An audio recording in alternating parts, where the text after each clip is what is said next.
Tuloy ang laban ng magkakapatid na Duterte para maibalik sa Pilipinas ang kanilang ama na si FPRRD. Yan ay kahit tablado na ng ICC Appeals Chamber ang request for interim release ng dating Pangulo. Narito ang agenda report ni Attorney Karen Jimeno. Walang epekto sa habeas corpus petition na inihain ng kanyang mga anak sa Supreme Court ang pagbasura ng ICC Appeals Chamber sa interim release ni FPRRD. Ito ang posisyon ni Attorney Salvador Paulo Panelo Jr. sa panayam sa At the Forefront ng Bilyonaryo News Channel. Siya ang abogado ni Kitty Duterte.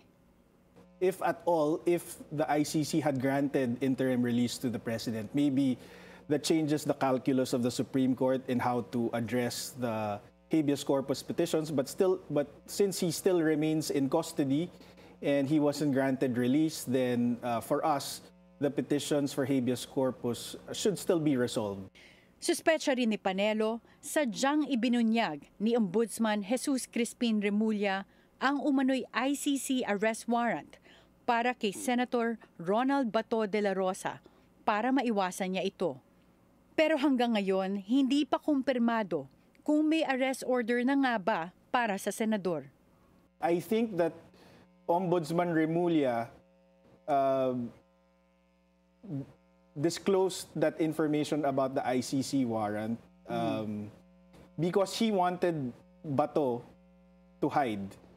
Because I don't think they want to do the same thing that they did to PRRD. They're projecting that it was legal and everything, but I think they announced this precisely so that Senator Bato could exhaust his remedies.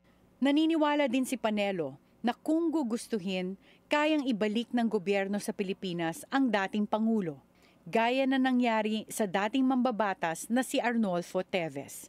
Si Teves ang utak umano sa pagpatay sa political rival na si former Negros Oriental Governor Roel Digamo noong March 2023. They used the entire government machinery to bring PRRD to The Hague, so the expectation is that they should exercise or exhaust all of this machinery to bring him back. Yeah. And in terms of capacity, we've already seen that they can bring home somebody like Congressman Teves, who had a pseudo-asylum in Timor-Leste because the Court of Appeals there rejected our request for extradition.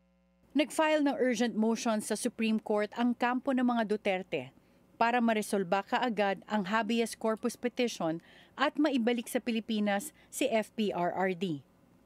Bilang suporta dito, tinukoy ng petisyon ang sikat na kaso sa Amerika ng Noem versus Abrego Garcia na nadesisyonan nitong 2025.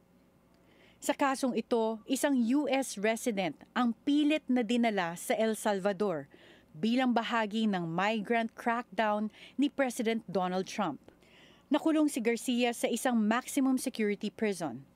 Bilang tugon sa petisyon for habeas corpus, inutos ng Maryland District Court sa mga opisyal to facilitate and effectuate the return ng biktima sa Estados Unidos.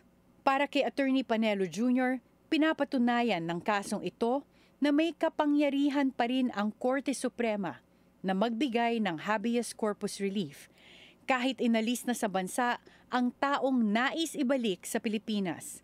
Dagdag niya, ang Bill of Rights at ang Writ of Habeas Corpus ng Pilipinas ay hinango mula sa US Constitution. Para sa agenda, Attorney Karen Jimeno, Bilyonaryo News Channel.